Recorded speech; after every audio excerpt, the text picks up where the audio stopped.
చేనేత వస్త్రాల అద్భుత ప్రపంచం సావిత్రి సిల్క్స్ మన బెజవాడలో గ్రాండ్ ఓపెనింగ్ అందరూ ఆహ్వానితులే. Hi, welcome to my show. ఈ మార్చి 19న ఉస్తాద్ భగత్ సింగ్ ప్రేక్షకుల ముందుకు రాబోతుంది. ఈ నేపథ్యంలో powerful mass director Harish Shankar ఈరోజు మనతో ఉన్నారు. ఆయన అడిగి ఉస్తాద్ విశేషాలు, అలాగే హరీష్ శంకర్ గురించి కొన్ని విశేషాలు తెలుసుకుందాం. హాయ్ సార్, నమస్తే. నమస్కారం. సార్, ఇంటర్వ్యూ స్టార్ట్ చేసే ముందు ఒక 12-13 సంవత్సరాల నుంచి మీరు ఎదురైతే ఒక చిన్న మూమెంట్ షేర్ చేసుకోవాలనుకుంటా ఉన్నాను. అది షేర్ చేసుకొని మనం ఇంటర్వ్యూలోకి వెళ్దాం. ప్లీజ్ 2013 లవ్ మ్యారేజ్ సార్ మీదా? ఓకే. ఇంట్లో ఒక చాప, ఒక దిండు, ఒక ప్లేటు, గ్యాస్ కూడా లేదు. దీంతో నా సంసారం మొదలైంది. ఆ టైంలో నాకు ఉన్న ఒకే ఒక్క బలం ఏంటంటే మీ షాక్ సినిమాలో మధురం మధురం అనే సాంగ్. అంటే ఒక జంట బతకడానికి ఆ జంట కలిసి ఉంటే చాలు, ఇంకేం అవసరం లేదు అనిపించేంత గొప్ప పాట. గుడ్. దాంట్లో కొన్ని లిరిక్స్ ఉంటాయి. చెదిరే జుట్టు చెమటే మధురం, కొద్దిగా పెరిగే కొలత మధురం, ఇది పెరిగి చెరిగి కిలకం మధురం, అండ్ మౌంటేజ్ షార్ట్స్ కూడా. మహానుభావుడు వేటూరు గారు రాశారు ఆ పాట. అందుకే అంత అందంగా ఉంది. ఇన్ని సంవత్సరాల తర్వాత కూడా గుర్తుంది లిరిక్స్. అంటే ఇంత పర్టికులర్గా ఎందుకు చెప్తున్నానంటే సార్, ఈ రోజుకి మేము చాలా ధైర్యంగా బతుకుతున్నాం. మేమిద్దరం, మా ఇద్దరికి ఇంకోటి వచ్చాడు, ముగ్గురం చాలా ధైర్యంగా బతుకుతున్నాం. మా జీవితం మొదలైన తొలినాళ్ళలో మీ పాట, మీ మౌంటేజ్లు, మీ హీరో, మీ హీరోయిన్, మీ డైరెక్షను మాకు ఇచ్చిన ధైర్యం అది. Thank you. అంటే నాకు మీరు చెప్తే గుర్తొచ్చింది. I felt little emotional. నాకు ఎవరు ఎప్పుడు ఇలాగా, అంటే ఆ సినిమా చాలామంది ఫ్యాన్స్ ఉన్నారు, చాలామంది భార్యాభర్తలు, చాలామంది పార్టీస్లో, మీటింగ్స్లో, పెళ్ళిళ్ళలో, రిసెప్షన్ అలా వచ్చి, సార్ మీ షాక్ సినిమా చాలా చాలా ఇష్టం, ఈ పాట చాలా ఇష్టం. ఎంతోమంది కపుల్స్ నాకు సినిమాలు చూసాక. బట్ మీరు చెప్పించి వచ్చేసి చూసారా, ఒక రూమ్లో ఒక దిండు, ఒక చాప. I can relate my life with that. నా పరిస్థితి కూడా అలాగే. అండ్ ఆ టైంలో నేను ఇంచుమించు సినిమా ఫ్లాప్ తర్వాత అలాగే ఉన్నాను. అంటే నా భార్య ఎన్ని కష్టాలు ఫేస్ చేసింది, ఎంత సపోర్టివ్గా ఉంది అనేది నాకు ఇప్పుడు మీరు చెప్తే నాకు ఒకసారి నా డేస్ గుర్తు చేయండి. Thanks for remembering. Thank you. Sorry.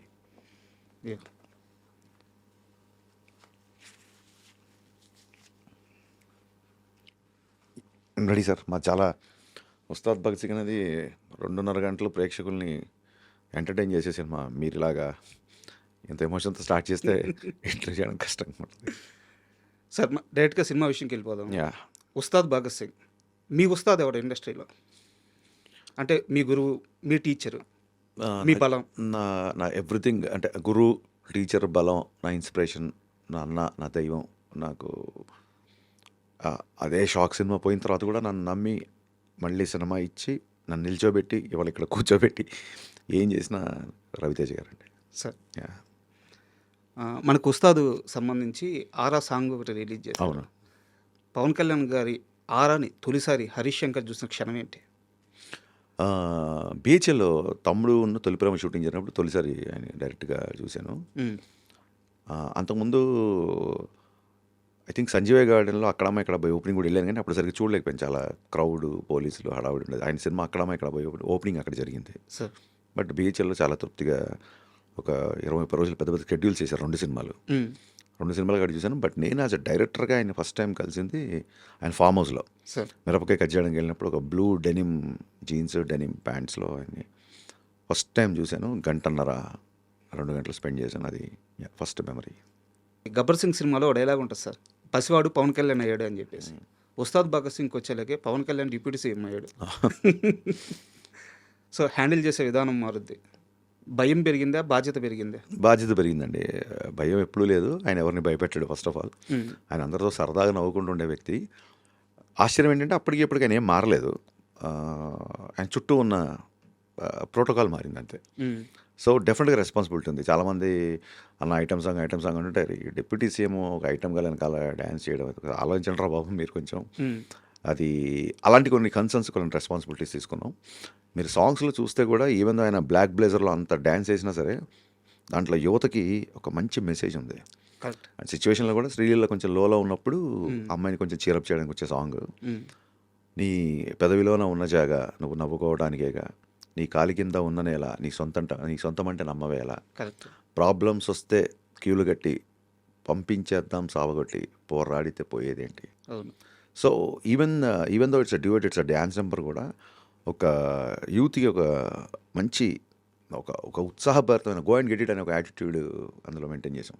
Sure. అలాగే ఎత్తరా కాలర్ తీసుకున్నా సరే ఎక్కడో బ్యాక్ ఆఫ్ ద మైండ్ ఉంటుంది. అది ఆయన డిప్యూటీ సీఎం అయ్యారని కాదండి, ఆయన ఖుషి అప్పుడే ఏ మేరా జహా తెరా కామ్ క్యా హై అని ఆమెన్ ఇండియన్ అనే బద్రీలో కరెక్ట్. ఆ ఆ సామాజిక స్పృహ, ఆ జాతీయతావాదం, ఆ భావజాలం ఆయనకి చిన్నప్పటి నుంచి ఉంది. అది అదే పాలిటిక్స్లోకి వెళ్ళడానికి పుష్ చేసి ఉంటుంది. అలాగే జరిగింది. బట్ సినిమాలో ఇలాంటి కైండ్ ఆఫ్ సాంగ్స్ నేనేదో కొత్తగా పెట్టానట్లేదు. That suits for him. Sir. ఆయన నుంచి ఏదైనా చెబితే వినాలనుకుంటాం. అందుకే ఆ 2 సాంగ్స్, ఇది మాస్ నెంబర్ అయినా, అది డాన్స్ నెంబర్ అయినా, రెండిట్లలో కూడా మీరు అందులో కూడా చాలా ఇన్స్పిరేషన్ ఉంటుంది. తుపాకీలో తూటాల రెడీగా నువ్వు ఉండాలా, ధనా పేల్చి తుప్పు రేగొట్టే టైం వస్తే ధనా పేలాల, సార్. కోట మీద జెండాల పొగరే నీలో ఉండాలా. ఏదైనా సరే ఒక యూత్ దాన్ని ఏమంటారు, ఒక ఉత్సాహంతో ముందుకి ఉరకలు వేసేలాగా ఒక శ్రీశ్రీ, నేను ఇందాక చెప్పాను ఇంటర్వ్యూలో, శ్రీశ్రీ పద్యానికి, శ్రీశ్రీ వాక్యానికి స్వాగ్తో ఉన్న ఒక ప్యాంటు షర్ట్ వేసి దానికి ఒక మనిషి రూపం దాలిస్తే దట్ ఈస్ పవన్ కళ్యాణ్. బా. అండ్ మనం కన్వర్జేషన్ తెలియకుండానే లిరిక్స్ మీదకి వెళ్ళిపోతుంది కాబట్టి నా దగ్గర ఇంకో స్పెషల్ క్వశ్చన్ ఉంది సార్. చెప్పండి. మీ సినిమా టైటిల్స్ కార్డ్స్ పడేటప్పుడు ఒక షాక్ తప్పించి మిగతా అన్ని సినిమాలు చాలా వరకు ఫస్ట్ ఆ టైటిల్ కార్డ్స్లో ఫస్ట్ పడేది లిరిక్స్. అవునండి. అవును. ప్రతి సినిమా, అవును. అవును. ఏ సినిమాకి అలా వేయరు. అవును. ఎందుకు అంత ప్రత్యేకంగా లిరిక్ రైటర్స్కి మాత్రమే అంత మొదటి స్థానం ఇస్తున్నాను? ఏం లేదండి, నాకు సరస్వతి ఉన్నవాళ్ళు ఎవరైనా సరే నేను సాష్టాంగ నమస్కారం చేసి మోకరు వెళ్తాను. అందులోనూ నాకు చిన్నప్పటి నుంచి నాన్నగారు తెలుగు టీచర్ అవడం వల్ల చిన్న పుస్తకాలు, సాహిత్యం టచ్ ఉంది. నా ఆఫీస్లో నా పూజ గదికి ఒక పక్క ఇళయరాజా గారు, ఒక పక్క వేటూరి గారు ఉంటారు. అంటే దేవుళ్ళు డైరెక్ట్గా మనతో ఇంటరాక్ట్ అవ్వలేక సంగీతం రూపంలో రాజా గారిని, సాహిత్యం రూపంలో వేటూరి గారిని మనకు పంపించారనేది నా ప్రగాఢ నమ్మకం. నేను అదే ఇల్యూజన్లో ఉంటాను, నేను అదే ట్రాన్స్లో ఉంటాను. సార్. అదే నన్ను ముందుకు తీసుకెళ్తుంటుంది. అదే నాకు అంటే ఇప్పుడు మీరు అన్నారు సార్, షాక్ సినిమా లిరిక్స్తో మీ యొక్క దాంపత్యం స్టార్ట్ అయింది అని. అలాగ నాకు నేను ఎప్పుడు లోలో ఉన్నా, లేదా ఎప్పుడు నాకు ఎనర్జీ అవసరమైనా నాకు ఏదో రూపంలో చూడండి, ఒక భగవద్గీత తీస్తే ఒక శ్లోకం మనని గైడ్ చేస్తుంది అంటారు చూసారా, అలాగే ఏదైనా పాట పెడితే నాకు వేటూరి గారు గైడ్ చేస్తారు నన్ను. మీరు నమ్మరు, దెర్ ఆర్ వెరీ అంటే నేను అసిస్టెంట్ డైరెక్టర్గా ఉన్నప్పటి నుంచి, it's not because I don't like to cell sympathy stories, because మనమేం స్వాతంత్ర సమయంలో పాల్గొనలేదు. నేను డైరెక్టర్ అవ్వాలని, కమర్షియల్ సినిమాలు తీయాలని, నేను పేరు సంపాదించాలని వచ్చాను. కాబట్టి మన కష్టాలు, మన స్ట్రగుల్స్, మన పిటి స్టోరీస్ అంత వాల్యూ ఉంటుందని అనుకోను బేసిక్గా. మనం దేశ సేవలో పాల్గొని లాఠీ దెబ్బలు తిని జైలుకి వెళ్తే దాన్ని త్యాగం అంటారు తప్ప, నేను 2 రోజులు తినలేదు, 3 రోజులు పడుకోలేదు ఇవన్నీ నేను చెప్పుంటాను ఇమ్మెచ్యూర్గా. బట్ ఇవన్నీ అయింది నువ్వు డైరెక్టర్ అవ్వడానికి, నువ్వు ఏదో సైంటిస్ట్ అవ్వడానికో దేశానికి ఏదో ఉపయోగపడమని కాదు. So I don't believe that. But having said that, ఎప్పుడన్నా లోలో ఉన్నప్పుడు నాకు వేటూరి గారి సాహిత్యం చాలా రకాలుగా, అంటే మా ఊపిరి నిప్పుల ఉప్పెన, మా ఊహల కత్తుల వంతెన, మా దెబ్బకు దిక్కులు పిక్కటిల్లిపోయే రంపంపం, ఆ లైన్స్, అందులోనే నేడేరా నీకు నేస్తము రేపే లేదు, నిన్నంటే నిండు సున్నరా రానే రాదు. చిన్నప్పటి నుంచి ఇలాంటి బాగా వినడం మూలంగా, తెలుగు మీడియం స్టూడెంట్ అవ్వడం మూలంగా నాకు ఎస్పెషల్లీ మాటలంటే నేను రాయగలుగుతాను, కానీ లిరిక్స్ రాసేవాళ్ళు అంటే నాకు చాలా గౌరవం. అందుకు లిరిసిస్టుల పేర్లు నాకు ఇప్పుడు ముందుంటాయి. Super sir. అండ్ ఈ 2425 కారు ఫ్యాంటసీ అని సార్ మీకు? ఏం లేదండి, బిహెచ్ఎల్ శ్రీనివాస్ గారు కానీ నేను థియేటర్ చేసినప్పుడు నాకు ఒక సన్నిహితుడు, నాకంటే చాలా పెద్ద, నాకు గైడ్ లాగా ఉండేవాళ్ళు. మిరపకాయ సినిమా బిఫోర్ ఆయన కొత్త కారు కొనుక్కుంటే ఆయన పాత కారు నాకు అమ్మేశారు. దాని నెంబర్ 2425. సో అది ఉన్నప్పటి నుంచి అన్నీ అలాగా నేను ఆ కార్లో నరేషన్కి వెళ్ళినప్పుడు ఓకే అవ్వడం, ఆ కార్లో బయటికి వెళ్ళినప్పుడు సినిమాలు బ్లాక్ బాస్టర్ రిపోర్ట్ రావడం, ఇవన్నీ ఇప్పుడు మా ఫ్యాన్స్కి చెప్తే అన్న ఆ కార్ ఎక్కడ తీసుకొచ్చాయని అంటారేమో. సో అప్పటి నుంచి ఇంకా 2425 స్టార్ట్ అయింది. గబ్బర్ సింగ్లో కూడా నాకు తెలియకుండా మా కోడేటర్ బాబీ సార్ బండికి, సార్ బైక్కి ఆ నెంబర్ వేసేసాడు. సినిమా ఇండస్ట్రీ హిట్ అవడంతో ఇంకా మా డైరెక్షన్ డిపార్ట్మెంట్ తీసుకున్న కాల్, అది నాది కాదు. అదే చాలా సినిమాల్లో గమనించాను. ఉస్తాద్లో కూడా అదే ఉంటుంది. అవును సార్. ఇప్పుడు ఉస్తాద్ విషయానికి వస్తే, మామూలుగా పవన్ కళ్యాణ్ గారి సినిమాలంటే ఆయనకున్న ఫ్యాంటసీ ప్రకారం లేకుంటే ఆయనకున్న ఇష్టం ప్రకారం తుపాకులు రకరకాల గన్స్ కనిపించడం సర్వసాధారణం. ఉస్తాద్‌లో కొత్తగా యారో కనిపిస్తుందండి. అవునండి. హ్మ్. బాణం అనేది ఐ థింక్ నాకు తెలిసి అంటే దాన్ని ఏమంటారు, కథని సపోర్ట్ చేసే దీంట్లో అంటే ఒక ట్రైబల్ కుర్రాడు హ్మ్. చిన్నప్పటి నుంచి ఆ, భగత్ సింగ్ యొక్క సిద్ధాంతాలని భావజాలని వంట పట్టుకొని హ్మ్. ధైర్యంగా పెరిగిన కుర్రాడు. భగత్ సింగ్ అంటేనే కారణం ధైర్యం. సార్ భగత్ సింగ్ అంటే మనకు గుర్తొచ్చే ధైర్యం. కరెక్ట్. కరెక్ట్. సో ఆ క్యారెక్టర్ ఉస్తాద్ భగత్ సింగ్ క్యారెక్టర్ కాబట్టి ట్రైబల్ కుర్రాడు కాబట్టి బాణంతో చిన్న లింక్ ఉంటుంది. ఏదో మామూలు కాస్ట్యూమ్‌లా పెట్టలేదు. అవును. Function sir. మీ fans, cult fans, sir fans, Pawan Kalyan గారి ఫ్యాన్స్ అందరూ ఫంక్షన్ కోసం చాలా ఈగర్‌గా వెయిట్ చేస్తున్నారు. రేపు ఫంక్షన్ ఏ స్థాయిలో ఉండబోతుంది? మీరు ఊహించే అంత ఫ్యాన్స్ అందరూ ఊహించుకునే స్థాయిలోనే ఉంటుంది. హ్మ్. బట్ టు బి ఫ్రాంక్, నేను సినిమా ప్రీపోన్ చేయడం మూలంగా హ్మ్. అసలు ఫంక్షన్ ఏర్పాట్లు ఏంటి, అవి ఏంటి, ఎలా జరుగుతుంది ఏంటి, అస్సలు ఐడియా లేదు. కంప్లీట్ పోస్ట్ ప్రొడక్షన్ పనిలో, ప్రమోషన్లో ఉండడంతో నిజంగా ఐడియా లేదు. పోలీస్ గ్రౌండ్లో జరుగుతుంది ఫంక్షన్. హ్మ్. అద్భుతంగా ఉంటుంది డెఫినెట్గా. సార్ ఒక కంటెంట్ పరంగా ఒక క్వశ్చన్. మామూలుగా 'గబ్బర్ సింగ్' తీసేటప్పుడు ఆయన పోలీస్ ఆఫీసర్‌గా చూపించారు. అప్పుడు కానీ power star, number 1 hero. Okay. But police ఆఫీసర్‌గా చూపించారు. ఆడియన్స్ యాక్సెప్ట్ చేశారు. Super hit.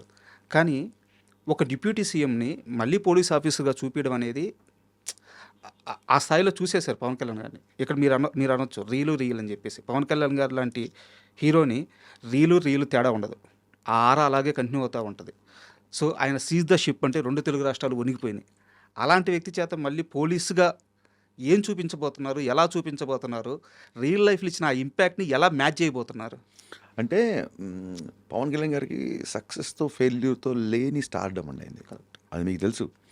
డిప్యూటీ సింగర్ అయ్యారు కాబట్టి తీసుకోవాల్సిన కన్సర్న్స్ ఇందాక నేను చెప్పినట్టే తీసుకున్నాం తప్ప, సెట్లోకి వచ్చిన తర్వాత యాక్షన్ అన్నప్పుడు డిప్యూటీ సింగర్ యాక్ట్ చేయట్లేదు. సూపర్ స్టార్ దాని ఏమంటారు, స్టార్డమ్ ఉన్న ఒక power star Pawan Kalyan act చేస్తున్నారు అక్కడ. హ్మ్. సో ఆయన ఒక నటుడిగా ఆయన ప్రస్థానం స్టార్ట్ అయింది కాబట్టి సెట్లోకి వచ్చినప్పుడు నటుడుగానే ఉంటారు. సార్. ఇంక ఇప్పుడు మనం ఈ డైలాగు డిప్యూటీ సింగర్ చెప్తే బాగుంటుందా బాగోదా, లేకపోతే డిప్యూటీ సింగర్ జీన్స్ వేసుకోవచ్చా, డిప్యూటీ సింగర్ ఇలాగ టోపీ పెట్టుకోవచ్చా, ఇన్ని ఆలోచిస్తే సినిమా తీసుకెళ్ళాం. అండ్ బయట ఉన్న ఇమేజ్ని మ్యాచ్ చేయడం అనేది, సినిమా అంటే ఆయనకు ఓన్లీ సినిమాలు నచ్చిన వాళ్ళు ఉంటారు. బయట ఆయనకి అశేషంగా సినిమాలకు సంబంధం లేకుండా ఆయన ప్రేమించే వ్యక్తులు ఉన్నారు. అంతే కదా. కరెక్ట్. ఓన్లీ ఆయన అభిమానించే వాళ్ళే అంటే ఆయన ఎప్పుడో పదవుల్లోకి వెళ్ళిపోయేవాళ్ళు. సార్. ఆయన కష్టపడి 10 సంవత్సరాలు స్ట్రగుల్ అయ్యి ప్రజల హృదయాలను గెలుచుకున్నారు కాబట్టి ఇంకా ఆ ఇమేజ్ని మళ్ళీ దాన్ని తీసుకొచ్చి సినిమాలో పెడదాం హ్మ్. అండ్ ఇన్ఫ్యాక్ట్ ఆయన ఇష్టపడరు. సార్. నేను ఒక సన్నివేశం అనుకుంటా, ఒక ఆడియో ఫంక్షన్లో చెప్పాను నేను. ఇప్పటన్కి వెళ్తున్నప్పుడు ఆయన టాప్లెస్ టాప్ వెహికల్ టాప్ మీద కూర్చొని వెళ్ళారు. అవును. అలాంటి సీన్ నాకు చాలా నచ్చింది. అది చేద్దాం అన్నప్పుడు కళ్యాణ్ గారు ఆయన చీవాట్లా అని అనలేం కానీ, హరీష్ అది ఒక ఎమోషనల్గా నేను తీసుకున్న ఒక డెసిషను, హ్మ్. ఒక ఎమోషనల్గా నేను ఒక పర్పస్తో వెళ్ళిన పని అది. దాన్ని నువ్వు ఏదో కమర్షియలైజ్ చేసి ఈ సినిమాల్లో అది అది అది నా ఎమోషను. దాన్ని నువ్వు ఎంటర్టైన్మెంట్లో పెట్టడం ఒకసారి ఆలోచించు అన్నారు. అయితే పొలిటికల్గా ఇప్పుడు మీరు ఆ సీజ్ ద షిప్ అనే డైలాగ్ చాలా ఫేమస్ అయింది. అవును. అది పెట్టాలంటే 2 నిమిషాలు ఆలోచిస్తే సీన్ వస్తుంది. హ్మ్. అవి ఆయన ఎంకరేజ్ చేయరు. పాలిటిక్స్ వేరు, సినిమాలు వేరు. ఆ రెండింటి మధ్య గీతని భగవద్గీత అంటారు చూసారా, మా టీజర్లో ఉంటూ అలా గీశారు ఆయన. ఈ పంచెస్ మొన్న అంటే ఒక 1 వీక్ బ్యాక్ కోన వెంకట గారిని నేను ఇంటర్వ్యూ చేశాను సార్. అదే చైర్‌లో కూర్చున్నారు కోన వెంకట గారు. ఆయన ఇంటర్వ్యూ మొత్తం మీద 3 సార్లు ప్రస్తావించారు మీ పేరు. ఓ పంచ్ లైన్లు. ఆ పంచ్ లైన్లు పవర్ఫుల్‌గా పేలేతట్టు వన్ లైనర్స్ రాయాలంటే హరీష్ తర్వాతే. ఇదే మాట 3 సార్లు అన్నారు ఆయన ఇంటర్వ్యూ మొత్తం మీద. అది టాలెంట్ అనొచ్చా? లేకుంటే అవలీలగా మీకు అబ్బిన కళ అనొచ్చా? ఎలా చూడొచ్చు వాటిని? ముందుగా ఆయన అన్నాడు కాబట్టి అది ఆయన అభిమానం అనొచ్చు ఫస్ట్. ఆయన దగ్గర మేము పనిచేశాను కాబట్టి డెఫినెట్గా నేను గురూజీ అని పిలుస్తాను. సో తన శిష్యుడి గురించి తను గర్వంగా ఫీల్ అయిన సందర్భం నాకు చాలా ఆనందంగా ఉంది. చెప్పాను చిన్నప్పటి నుంచి పుస్తకాలన్నా అక్షరాన్ని నమ్ముకున్నాం, ఆస్తుల్ని కాదు. సార్. సో మేబీ అమ్మ అలా పలుకుతుంటుందేమో అంతే. రామయ్య వాస్తవయ్య సినిమాలో కూడా ఒక లిరిక్ ఉంటుంది. నిప్పుకైనా తుప్పు పడితే కడిగి పారి పండగ చేసుకో అని చెప్పేసి ఒక లైన్ ఉంటుంది. అవునండి. మీలో నాకు నచ్చేది అదే. Thank you sir. అంటే శ్రీమణి రాశాడు లైన్. మీరు ఇన్ని లిరిక్స్ గుర్తుపెట్టుకోవడం నిజంగా చాలా అభినందనీయం. చాలామంది అడుగుతుంటారు, ఈ రోజుల్లో లిరిక్స్ ఎవరు వింటారండి, సౌండ్స్ ఇంపార్టెంట్ అది ఇది అంటుంటారు. వాళ్ళందరికీ మా ఐ డ్రీమ్ యాంకర్ రాజా గారు ఒక ఒక మైల్ స్టోన్ అంటారా, లేదా దాన్ని ఏమంటారు, ఒక టర్నింగ్ ఉదాహరణ. థ్యాంక్ యూ సో మచ్ అండి. భాష పట్ల, లిరిక్స్ పట్ల మీరు మీరు బ్లాక్ బస్టర్ అయిన సినిమా కాకుండా మీరు ఈ లిరిక్స్ కూడా గుర్తుపెట్టుకున్నారంటే నిజంగా అభినందనీయం. Thank you. సార్ పర్టికులర్గా నేను ఈ లైన్ ప్రస్తావించడానికి కారణం ఏంటంటే, మీరు మాట్లాడాల్సిన దగ్గర మాట్లాడతారు, పేలాల్సిన దగ్గర గన్నులాగా పేలుతారు. అలాగే క్షమాపణ చెప్పాల్సి వస్తే అంతే క్లీన్గా, అంతే నీట్గా క్షమాపణ చెప్తారు. నేను వేరే ఉద్దేశం కోసమో, వ్యూస్ కోసమో దీన్ని ప్రస్తావించట్లేదు. జరిగిన ఇష్యూలో, మహేష్ బాబు గారి ఇష్యూలో అది సడన్గా జరిగిపోయింది. కానీ మీరు క్షమాపణ చెప్పిన తీరు, తెలియక ఎవరి మనసులో అయినా నొప్పించుంటే క్షమించండి లేదు, స్ట్రైట్ ఫార్వర్డ్గా నేను ఇలా అన్నాను, ఇది తప్పు, సారీ, అంత స్ట్రైట్ ఫార్వర్డ్గా చెప్పాను. మహేష్ బాబు గారి ఫ్యాన్స్ కూడా చాలా తక్కువ సమయంలో దాన్ని చాలా బాగా రిసీవ్ చేసుకున్నారు. ఈ గుణం ఎలా అలవాటైంది? కాదండి, మనం మనుషులం కదా, మనం దేవుళ్ళం కాదు కదా. ఖచ్చితంగా పొరపాట్లు ఉంటాయి, తప్పులు ఉంటాయి, అన్నీ ఉంటాయి. రామవ్యవస్థలో డైలాగ్ ఉంటుంది, దెబ్బ తగిలినప్పుడు జంతువు అయినా ఏడుస్తుంది, శరీరానికి దెబ్బ తగిలితే జంతువు కూడా ఏడుస్తుంది, కానీ పక్కోడికి దెబ్బ తగిలినప్పుడు ఏడ్చేవాడే మనిషి. సార్ ఎనీ యానిమల్ సొంత బాడీకి అయినప్పుడు ఏడవడం కామన్. బట్ ఎవరికైనా బాధ వచ్చిందంటే మన కళ్ళమ్మ నీళ్ళు వస్తాయి కదా. ఇందాక మీరు చెప్పిన సిచ్యువేషన్ రిలేట్ అవ్వడం కానీ, లేకపోతే ఎవడో ఒక చిన్న పిల్లవాడు వర్షంలో అడుక్కుంటున్నాడు అనుకోండి, మనకు తెలియకుండా మనం ఎమోషనల్ అయిపోతాం. అది మనిషి తత్వం, మనిషి గుణం. ఆ నేచర్ పుట్టుకుతున్న డైరెక్టర్లు కనుక అందరం ఒకటేసారి పుడతాం, ఒకటేలాగా పుట్టిన వాళ్ళం కదా. పుట్టంగా నేను యాక్షన్ కట్టాను కదా హాస్పిటల్లో. సో సినిమా డైరెక్షన్ చేసినప్పుడు డైరెక్టర్, మిగతా విషయాలప్పుడు మనం మానవ మనోభావాలు కానీ, ఉద్వేగాలు కానీ, అవన్నిటిని రెస్పెక్ట్ చేయాలి డెఫినెట్గా. ఎవరు ఏ డైరెక్టర్ అలాగా పుసుకున కావాలని చెప్పి తెలియకుండా కామెంట్ పెట్టినా ఏ ఫ్యాన్స్కైనా కోపం వస్తుంది. సో పొరపాటు జరిగింది. అది మళ్ళీ చాలామంది కొంతమంది ఫేక్ ఏఐ అది ఇది అనుకున్నారు. కాదండి, అది పొరపాటున నేనే చెప్పానని. అంటే నేనేమనుకుంటానంటే, నా ఇంటెన్షన్ కరెక్ట్ కానప్పుడు, నా ఇంటెన్షన్ కరెక్ట్గా ఉన్నప్పుడు, నా ఇంటెన్షన్లో తప్పు లేనప్పుడు, నా ఉద్దేశం లేదా నా ఇంటెన్షన్ కరెక్ట్గా లేనప్పుడు మనకు భయం ఉంటుంది. నా ఇంటెన్షన్ కరెక్ట్ అయినప్పుడు, నా ఉద్దేశం అది కానప్పుడు సారీ చెప్పడానికి చాలా ధైర్యంగా ఉంటుంది. కరెక్ట్. నాకు సారీ చెప్పడానికి నేనేం గొప్ప ఉండో లేదా ఇంకా చాలా ఉత్తమం ఉండో అని చెప్పుకోవట్లేదు. ఆ ధైర్యం నాకు ఉంటుంది. ఈ విషయంలో మనది తప్పు జరిగింది అన్నప్పుడు మొహమాటం లేకుండా సారీ చెప్పడం కాదు, అవసరమైతే తలకాయ తీసి అవతల వాళ్ళ కాళ్ళ దగ్గర పెట్టడానికైనా రెడీ. ఎందుకంటే మన తప్పు మనం తెలుసుకున్నాను అని చెప్పే ఉద్దేశం, ప్లస్ నేను చేసింది మీకే కాదు నాకు నచ్చలేదు అని చెప్పే ఒక పద్ధతి. అది బేసిక్గా అది ఎందుకు చేసాం, పొరపాట్లు చేసాం, స్పీడ్లో చేసాం, ప్రెషర్లో చేసాం, అవన్నీ తర్వాత ఆ ఎక్స్ప్రెషన్ ఖచ్చితంగా ఇచ్చి తీరాలి. అకౌంటబిలిటీ నేను తీసుకుంటా. నేను అందుకే ఒకసారి రామవ్యవస్థ ఫ్లాప్ అయిన ఈవినింగ్, ఈ ఫ్లాప్ దిల్ రాజు గారు కానీ ఎన్టీఆర్ గారు నన్ను ఇన్ఫ్లుయెన్స్ చేయలేదు, నాకు వాళ్ళు నేను చెప్పింది కోఆపరేట్ చేశారు, this flop belongs to me అని చెప్పాను.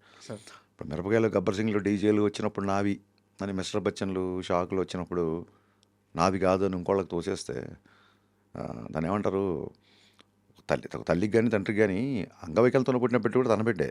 నేను డిజోన్ ఎలా చేసుకుంటాం మన సినిమాని? ఒక రిజల్ట్ తప్ప ఆ విషయంలో అన్నీ మనం ప్రేమించి చేసినాయి కదా. కరెక్ట్. ఒక రిజల్ట్ ఒకటే మనకు నచ్చలేదు, మిగతా అన్నీ మనకు నచ్చినాయి. అంత మాత్రం చేత సినిమాని డిజోన్ ఎలా చేసుకుంటాను నేను? సో పొగడ్తలు తీసుకున్నప్పుడు విమర్శలు తీసుకునే ధైర్యం, మెచ్యూరిటీ నాకు ఉంది అన్న ఫీలింగ్. మిస్టర్ బచ్చన్కి సంబంధించి, ఉస్తాద్ భగత్ సింగ్కి సంబంధించి ఒక చిన్న కన్వర్జేషన్ ఉంది సార్ నా దగ్గర. మిస్టర్ బచ్చన్ సినిమా రిలీజ్కి ముందు print and web press meet జరిగింది ప్రొడ్యూసర్ వాళ్ళ ఆఫీస్లో. అప్పుడు నేను మిమ్మల్ని క్వశ్చన్ అడిగాను. ఓకే సార్, మీరు చేంజెస్ చేశారు అని చెప్పి చెప్తున్నారు, కానీ ఫస్ట్ హాఫ్ వరకు హీరో క్యారెక్టరైజేషను అంటే మీరు చెప్పారు ఈ రైడ్ ఇదంతా సెకండ్ హాఫ్లోనే స్టార్ట్ అవుద్ది, ఫస్ట్ హాఫ్ అంతా చాలా ఎంగేజింగ్గా వెళ్ళొద్దు అని చెప్పారు. అది ఎందుకు చెప్పారంటే, నేను దానికి ముందు ఒక క్వశ్చన్ అడిగాను. రవితేజ గారిని ఆయన జానర్లో ఎనర్జీగా చూసి చాలా రోజులైంది, ఇది కూడా మళ్ళీ రైడ్ సీరియస్గా ఉంది అని చెప్పి ఒక క్వశ్చన్ అడిగితే, రైడ్స్ కానీ ఆ సినిమాలో ఉండే సీరియస్ టోన్ అంతా సెకండ్ హాఫ్లో వస్తుంది, ఫస్ట్ హాఫ్ అంతా చాలా ఎనర్జెటిక్గా ఉంటుంది అని చెప్పి మీరు చెప్పింది కరెక్ట్ కూడా. కానీ సెకండ్ హాఫ్ ప్లేస్ అవ్వలేదు. ఉస్తాద్కు సంబంధించి కూడా మీరు వేరే ఇంటర్వ్యూలో ఒక మాట చెప్పారు, పవన్ కళ్యాణ్ గారు పోలీస్ డ్రెస్ వేసుకునేది సెకండ్ హాఫ్లోనే, ఫస్ట్ హాఫ్ అంతా వేరే టోన్లో, ఎనర్జీ టోన్లో, ఫ్యాన్స్కి ఎలాగో అలా ఉంటుంది. ఈసారి కాన్ఫిడెంట్గా ఉన్నారా? సార్ అంటే మిస్టర్ బచ్చన్ రైటింగ్ సైడ్ చాలా second half disappointed. Hmm. And main second హాఫే. నేను సినిమా ఫ్లాప్ అయినా సరే నాకు మిస్టర్ బచ్చన్ ఫస్ట్ హాఫ్ చాలా ఇష్టం. హ్మ్. సెకండ్ హాఫ్లో అనుకున్న స్థాయిలో రైటింగ్ రాలేదు. కుదరలేదు. కొన్ని కొన్నిసార్లు సీన్లు కూర్చోవు. దీంట్లో పోలీస్ క్యారెక్టర్ మళ్ళీ ఏం చూస్తామని చాలామంది అడిగినప్పుడు చెప్పా. బాబు ఓన్లీ ఇంటర్వెల్ బిఫోరే మీకు పోలీస్ క్యారెక్టర్తో కనబడతారు. అప్పటి వరకు వేరే డ్రెస్సింగ్ వేరే స్టైల్ ఉంటుంది అని చెప్పాను. దానికి దీనికి ఎనర్జీకి సంబంధం లేదు బేసిక్గా. హ్మ్. నెక్స్ట్ ఏంటంటే లాస్ట్ సినిమా సెకండ్ హాఫ్ సరిగ్గా లేదు కదా అని చెప్పి ఈ సినిమా అంతా ఎలా వర్క్ చేసాం ఈసారి అక్కడ సెకండ్ హాఫ్ అలా నేను పర్ఫార్మెన్స్ బద్దలైపోద్ది అని ప్రతిసారి క్యాంపెయిన్ చేస్తామంటే దాని ఉద్దేశం విలన్తో పంచ్ డైలాగ్లో ఫైట్లో అని కాదు. హ్మ్. ఆయన యొక్క చేసే ఇంటెన్స్ ఎమోషన్ సీన్స్ సెకండ్ హాఫ్లో ఎక్స్ట్రాడనరీగా ఉంటాయి. యాక్చువల్‌గా 'దేవిశ్రీ ప్రసాద్' గారు కొన్ని నెలల ముందు వేరే సినిమా ఫంక్షన్‌లో మాట్లాడుతూ ఒక మాట అన్నారు. నాకు 'హరీష్ శంకర్' 2 సీన్‌లు చూపిచ్చాడు. మామూలుగా 'పవన్ కళ్యాణ్' సినిమా అంటే అందరూ చెప్పేదే అదిరిపోయింది, పగిలిపోయింది ఇలా అందరూ చెప్పినట్టే నేను చెప్తున్నాను మీరు అనుకోవద్దు. ఆ సీన్స్‌లో ఉన్న ఇంటెన్స్, ఎమోషన్ అద్భుతంగా తీశారు. చాలా బాగొచ్చిందని చెప్పి ఫస్ట్ రోజు ఆయన ఆ స్టేట్మెంట్ ఇచ్చారు. మీకు అప్పటికి సినిమా మీద అంటే ఓపెన్‌గా చెప్తున్నాను. ఈ ప్రాజెక్ట్ మీద కాస్త నెగెటివ్ ఉండింది. ఎందుకంటే ఇది పోలీసోడు రీమేక్ అనుకోని భ్రమలో కొంతమంది ఉండి అవును. ఒక రకమైన నెగెటివ్ ఉండింది. మొట్టమొదటిసారి దాన్ని తీసేసిన వ్యక్తి దేవిశ్రీ ప్రసాద్ 'దేవిశ్రీ ప్రసాద్.' మీరు చూసారా ఆ వీడియో అది? చూశాను హ్మ్. చూశాను. తర్వాత చాలామంది ఫ్యాన్స్‌కి నమ్మకం వచ్చింది. తర్వాత ఇంకా ఎలాగో ప్రమోషన్ వీడియోస్ అన్నీ స్టార్ట్ అయిన తర్వాత మొత్తం మారిపోయింది. ఈరోజు భయంకరమైన బజ్ వచ్చేసింది. అవును. సో, బట్ 'దేవిశ్రీ ప్రసాద్' మధ్యలో అందుబాటులోకి రాకపోవడం లోటుగా భావిస్తున్నారా? దేనికి అందుబాటులోకి రాకపోవడం ఆహ్, నిన్న సాంగ్ కూడా దేవిశ్రీ ప్రసాదే కదా. బీజేఎం అవునండి. మా టైం లేసి మ్యాచ్ లేదు. నేను హైదరాబాద్‌లో ఉండి చేయాల్సిన పరిస్థితి. అది లోటుగా భావిస్తున్నారా? నేను హైదరాబాద్‌లో ఉండి చేయాల్సిన పరిస్థితి. హ్మ్. ఓకే. ఎందుకంటే ప్రీపోన్ చేశాం కాబట్టి హ్మ్. దేవిశ్రీ ప్రసాద్ గారు చెన్నైలో చేస్తారు. తమ్ముని ఇక్కడ చేస్తారు. హ్మ్. ఓకే. తమన్ గారు చేస్తున్నారు. సో, ఆ వర్క్ ఫుల్‌గా అవ్వలేదు. దేవిశ్రీ ప్రసాద్ గారు ఫస్ట్ నుంచి లాస్ట్ వరకు ఒక నోట్స్ లాగా ప్రిపేర్ చేసుకున్నారు. హ్మ్. అందుకే ఆల్మోస్ట్ ఆయన మైండ్‌లో బ్యాక్‌గ్రౌండ్ స్కోర్ అయిపోయింది. అంటే ఒకసారి స్క్రిప్ట్ రాసిన తర్వాత మన మైండ్‌లో ఏం చేస్తామో తెలిసినప్పుడు సినిమా హాఫ్ ద వర్క్ అయిపోయిందంటారు. హ్మ్. అలా ఒక మ్యూజిక్ డైరెక్టర్ సినిమా చూసిన తర్వాత తనకి ఎక్కడెక్కడ తను ఆల్రెడీ ఉన్న సాంగ్స్ ఎక్కడ ప్లేస్ చేయాలి, ఎక్కడ ఏ టోన్‌లో వస్తాయి, ఎక్కడ వైలిన్‌లో వస్తాయి, ఎక్కడ కోరస్‌లో వస్తాయి అని చెప్పి తన మైండ్‌లో అయిపోయింది వర్క్. హ్మ్. ఆ తర్వాత ఆయన టైమ్ లైన్ మేము మ్యాచ్ చేయలేకపోయాం. హ్మ్. మ్యాచ్ చేయలేకపోయాం కాబట్టి తమన్ దగ్గరికెళ్ళాల్సొచ్చింది. అది ఆయనకి క్లియర్‌గా ఎక్స్‌ప్లెయిన్ చేసి హ్మ్. ఆహ్, సంగీతం దేవిశ్రీ ప్రసాద్, బ్యాక్‌గ్రౌండ్ స్కోర్ తమన్. వాళ్ళిద్దరు మ్యూజిక్ డైరెక్టర్ల కంటే కూడా నాకు చాలా బెస్ట్ ఫ్రెండ్స్. హరీష్ చాలా ప్రెషర్‌లో ఉన్నాడు ఈసారి ప్రీపోన్ అయిన సినిమా. హ్మ్. మనం సపోర్ట్ చేయాలని చెప్పి వాళ్ళిద్దరూ నాకు కుడి భుజం, ఎడమ భుజాన నిలబడ్డారు కాబట్టి చాలా గర్వంగా ఉంది. మేము చెన్నై వెళ్ళినప్పుడు అందరం కలిసి సినిమాలకెళ్తాం. అవునా? ఆ! నేను తమన్‌తో పని చేసినప్పుడు దేవిశ్రీ ప్రసాద్ గారు, నేను దేవిశ్రీ ప్రసాద్ దగ్గరికొచ్చినప్పుడు తమన్‌కి ఫోన్ చేసి, హ్మ్. బాబు ఇంకా కీబోర్డ్‌లన్నీ కట్టేయండి పలానా టైం కల్లా సెకండ్ షో ఇక్కడ పెలాజియో అని ఒకటుంటది. హ్మ్. హ్మ్. మల్టీప్లెక్స్. హ్మ్. చాలా సార్లు తమన్ టీము, దేవిశ్రీ ప్రసాద్ టీమ్ కలిసి మేము సినిమాలకెళ్ళడం, డిన్నర్‌కెళ్ళడం. చెన్నైకెళ్తే అదొక మ్యూజికల్ నైట్స్‌లా ఉంటది మాకు. సరే. చాలా అండ్ తమన్ గూడా మ్యూజిక్ డైరెక్టర్ అవ్వకుండా దేవిశ్రీ ప్రసాద్‌కి బొమ్మరిల్లుకి దానికి కీబోర్డ్ ప్లేయర్‌గా వర్క్ చేసాడు. Thaman respects Devi Sri Prasad a lot. And Devi Sri Prasad కూడా మనకు ఇంటర్వ్యూలో అనిరుద్ మ్యూజిక్ గురించి, తమన్ ఓజీ మ్యూజిక్ గురించి చాలా గొప్పగా చెప్పాడు. సరే. ఆహ్, అండ్ 'రామ్ గోపాల్ వర్మ' గారిది ఇంటర్వ్యూలో ఒకసారి ఒక మాట అంటాడు. అది సినిమాలో ఉందో లేదో నాకు తెలీదు గానీ, ఎన్ని సార్లు కొట్టినా చావని పావురా నువ్వు అని. హ్మ్. ఆ మాట 'హరీష్ శంకర్‌కి వర్తిస్తుందా? అంటే బహుశా వాళ్ళ తాలూకు ఎక్స్‌పీరియన్స్, వాళ్ళ తాలూకు దెబ్బలు ఆహ్, అంత అంటే మరీ ఆహ్, అంటే ఆ ఎనాలజీ కరెక్టే అన్ని సందర్భాలకు సూట్ అవ్వదు. హ్మ్. బేసిక్‌గా. ఒక పావుని ఎందుకు అన్ని సార్లు కొడతామంటే హాని చేస్తదని. హ్మ్. నేను నేను ఎంటర్‌టైన్ చేసేవాడిని. నాకు పాలు పోస్తారు. బట్ దెబ్బలు తగిలినియి గదా మీకు. ఎవరికి తగలేదు సార్? మీకు తగలేదా? ఇంటర్వ్యూ చేసి మీకు తగలేదా? హ్మ్. ఈ స్థాయికొచ్చి మీరు కూర్చొని ఇంటర్వ్యూ చేస్తున్నారు. మీకు తగిలినప్పుడు ఇంటర్వ్యూ చేయని వ్యక్తికి నాకు డెఫినిట్‌గా ఇంటూ ఎక్సే ఉంటాయి కదా నాకు కూడా. దెబ్బలు తిననోడు ఎవడు? దెబ్బలు తినకుండా అందుకే కదా మా పాటలో లైన్ రాసాం. మెత్తని మట్టిలో మొలిచిన మొలకవు కాదు నువ్వు. హ్మ్. బండరాళ్ళను బద్దలు కొట్టిన మొండి మొక్కవు. బండరాళ్ళంటే సర్కమ్‌స్టెన్సెస్ మనుషులో లేకపోతే మనకి పడని వాళ్ళో మనకి ఇంకో వర్గం అని కాదు అక్కడ మీనింగ్. మనకున్న సర్కమ్‌స్టెన్సెస్ మనం ఎదుగుతుంటే మనకి అడ్డుపడి ఉండే రాళ్ళను కూడా కొన్ని చూడండి కొట్టల్లో కొమ్మల్లో ఒక సన్న మొక్క రాళ్ళ మధ్యలో ఉంటది. మనం ఆశ్చర్యపోతుంటాం. అరె! ఎలా వచ్చింది భలే ఇక్కడికి అవును. అని. అది ఆ విజువల్ నుంచి వచ్చిన లైన్ అది. So, quite common. అంటే నేను మొన్ననే చెప్పాను ఎవరో ఇలా ట్రోల్ చేస్తున్నారు అది ఇది అన్నప్పుడు, మీరు రోల్ చేస్తూనే ఉండండి, మేము కెమెరా రోల్ చేస్తూనే ఉంటాం అని చెప్పి. రామయ్య వస్తావయ్య ఫ్లాప్ అయిన తరువాత ఆ నా రోజు నా నా before this question first 'shock' lyric గురించి మాట్లాడారు. I was very emotional. ఆ తర్వాత 'రామయ్య' లైన్ గురించి మాట్లాడారు. ఆ తర్వాత 'మిస్టర్ బచ్చన్' స్క్రీన్ ప్లే గురించి మాట్లాడారు. ఈ 3 సినిమాల గురించి మాట్లాడారు ప్రస్తుతానికి. నాకు 'మిరపకాయ' అనే ఒక సంక్రాంతి బ్లాక్ బస్టర్ ఉంది. 'డీజే' అనే ఒక టైంలో ఆ టైంలో 'అల్లు అర్జున్' హైయెస్ట్ ఉంది. అవును సార్. 'గద్దలకొండ గణేష్' అని 'వరుణ్ తేజ్' ఉంది. 'Varun Tej' super duper hit block buster ఉంది. 'సుబ్రహ్మణ్యం సేల్' అని మన 'సాయిధరమ్ తేజ్' సినిమా ఉంది. ఈ హిట్ సినిమాలు వదిలేసి ఆడని 'మిస్టర్ బచ్చన్', 'రామయ్య' వస్తే పదే పదే వాటి గురించి మాట్లాడడంలో మీ ఉద్దేశ్యం ఏంటో నేను క్లియర్‌గా తెలుసుకోవచ్చా? నేను మాట్లాడిన ప్రతిసారి వాటిలో పాజిటివే తీసుకున్నాను. దేంట్లోనైనా పాజిటివ్ ఉంటది. బట్ అంటే నేను ఆడని సినిమాలోనే అంత పాజిటివ్ ఉంటే ఆడిన సినిమాలో ఇంకెంత పాజిటివ్ ఉండొచ్చు? అవును. అవును. అహా! మీ ఉద్దేశ్యం అడుగుతున్నా. అడగకూడదనలా. 'మిస్టర్ బచ్చన్' గురించి పోస్ట్ మార్టం అని ఒక ఎపిసోడ్ పెట్టండి 'ఐ డ్రీమ్‌లో'. 2 గంటలు మాట్లాడతా నేను. 'మిస్టర్ బచ్చన్' గురించి నేను ఒక్క ప్రశ్న అలాగే సార్ 'రామయ్య వస్తాయి', అలాగే 'షాక్' గురించి ఎందుకు ఈ సినిమాలు పోయాయి అన్న దాని మీద మనం ఒక పోస్ట్ మార్టం పెడదాం. అప్‌కమింగ్ ఫిల్మ్ మేకర్స్ కూడా నేను చేసిన తప్పులు ఆళ్ళు చేయకుండా ఉంటారు. ఇక్కడ నా నాకసల క్వెషన్ వాటి గురించి ప్రస్తావించినందుకు కాదు. వాటి గురించే చేకు దీర్ఘమిస్తే ప్రస్తావించడంలో మీ ఉద్దేశ్యం ఏంటి అని అంతే. నా ఉద్దేశం వాటిల్లో గూడా మంచుంది. నాకు నచ్చినయి వాటి గురించి షేర్ చేసుకోవాలని ఫస్ట్ ఒకటి. Okay. And second thing 'Ramayya Vasthavu' గురించి మళ్ళీ ఎందుకు ప్రస్తావించంటే నేను బేసిక్‌గా ఎన్టీఆర్ ఫ్యాన్. ఓహ్! అవునా? ఓకే. దాంట్లో నాకు తెలుసుకోవాల్సిన అంశాలు 2 ఉన్నాయి. ఓకే. సో, అందుకని వాటిని ప్రస్తావించాను గానీ నేను ఫ్లాపు, ఫెయిల్ గురించి అసల నా ఆ! దృష్టిలో మీరింక 'తారక్' గారి ఫ్యాన్ చెప్పారు కాబట్టి మీకు ఆల్ రైట్స్ ఏదైనా అడగొచ్చు మీరింక. హ్మ్. నాకసలు నా దృష్టిలో 'షాక్' అసలు ఫ్లాప్ మూవీయే కాదు. హ్మ్. అలాగే 'మిస్టర్ బచ్చన్' ఫస్ట్ హాఫ్ నాకు చాలా ఇష్టం. సో, నేను వాటి గురించి నేను ఉద్దేశం అడిగాను అడగకూడదనలా. హ్మ్. యాజ్ ఎ ఎన్టీఆర్ ఫ్యాన్‌గానే అడుగుతున్నాను. హ్మ్. ఆహ్, ఆ సినిమాలో మీరు 'దానవీర సూరకర్ణ' డైలాగు ఎన్టీఆర్ గారి చేత చెప్పిస్తారు. అవును. బట్ అప్పటికి ఎన్టీఆర్ గారికి ఆ కేపబిలిటీ ఉంది. ఆయన చెప్పగలడు, మ్యాచ్ చేయగలడు. కానీ ఏ డైరెక్టర్‌కి ఆ ఆలోచన రాలేదు. మీరు మాత్రం ఎందుకు చెప్పించారు? ఇది నాకు ఒక క్వెషను. హ్మ్. దాని మీద ఇంకో క్వెషన్ కూడా ఇప్పుడే అడిగేస్తాను. ఎన్టీఆర్ గారిని ప్రెజెంట్ చేసిన విధానం. అటు నడుచుకుంటా పోతున్నప్పుడు షర్ట్ ఇలా అంటే మీరు బ్యాక్ షాట్ పెట్టినప్పుడు ఆ షర్ట్ గాలికట్లేస్తది. అవును. అంత స్టైలిష్‌గా, హ్మ్. అంత సూపర్‌గా ఎన్టీఆర్‌ని అప్పటి వరకు ఎవరు చూపించలేదు. అవును. నాకు ఈ 2 ప్రశ్నలకు సమాధానం చెప్పండి. అదే బా చూపించినందుకు దానికి అది ప్రశ్న ఎలా అవుతది? కాంప్లిమెంట్ అవుద్ది. మీరు చెప్పిన రెండో సెంటెన్స్ అనేది కాంప్లిమెంట్. హ్మ్. నాకు 'తారక్' గారు నేను 'మిరపకాయ', 'గబ్బర్ సింగ్' కంటే ముందు నుంచి నన్ను విపరీతంగా ఎంకరేజ్ చేసిన హీరోల్లో ఆయన ఒకళ్ళు. హ్మ్. నేను 'అదుర్స్‌కి' వినాయక్ గారి దగ్గర పనిచేశాను. హ్మ్. అప్పటి నుంచి నాకు ఆయన బాగా క్లోజ్. అంతకంటే ముందే ఆయనకి నేను ఎమ్మెల్యే అని కథ చెప్పాను. హ్మ్. ఎందుకు అంత యంగ్‌గా చూపించాడంటే నేను యంగ్‌గా చూపించలేదు. ఆ సినిమా అయినప్పుడు ఆయన చాలా యంగ్, ఇప్పటికి యంగే. విషయం ఏంటంటే 18 ఏళ్లకే 'సింహాద్రిలు', ఇండస్ట్రీ హిట్లు, 'ఆదిలు' విపరీతమైన ఒక గంభీరమైన పాత్రలు చేసేసి, ఒక సీమ బాధ్యతంతా భుజాల మీద యేసుకున్న భారీ పాత్ర లేకుండా ఒక కుటుంబ బాధ్యతంతా యేసుకున్న పాత్రలు ఇలాంటివి చేసేసి, ఆయనలో ఉన్న ఒక ఆ యవ్వనం దాన్నేమంటారు ఆ యూత్ అది ఎవరు ట్యాప్ చేయలేదు అప్పటి వరకు నాకు చాలా స్ట్రాంగ్ ఫీలింగ్. హ్మ్. అండ్ ఆయన భయంకరమైన ఏమంటారు సెన్స్ ఆఫ్ హ్యూమర్ మనం అసలు ఆయనతో ఉంటే నవ్వుతూనే ఉంటాడు. మనకు జోక్ చెప్తే మామూలోళ్ళు మామూలు నవ్వుతే ఆయన ఒక 2 నిమిషాలు నవ్వుతారు.